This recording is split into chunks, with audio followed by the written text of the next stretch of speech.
So Modi comes to power, and he is, I think, much more, and he's very much a post-partition leader. He doesn't have any memories or concerns or interests in Pakistan. Definitely nothing like the sentiment that, let's say, Manmohan Singh had, or even an interest in, let's say, Urdu and so on that, let's say, Vajpayee did.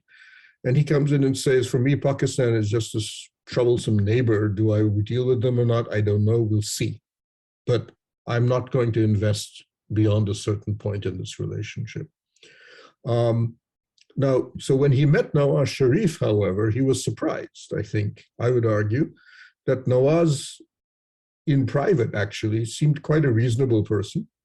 And he had a vision of the Indo-Pakistan relationship, especially on trade, investment, and so on, that appealed to Modi.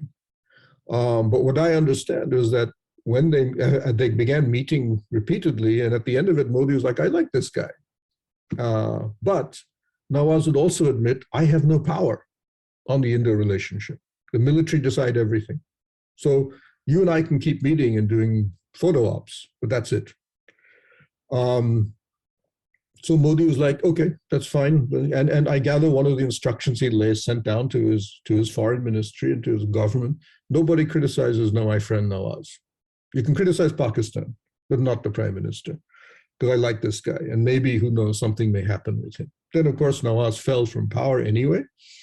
But I think the bigger shift, of course, was that in 2016, India concluded on its own internal assessments that what was happening in Kashmir was that Pakistan was no longer, let's put it this way, the Kashmiri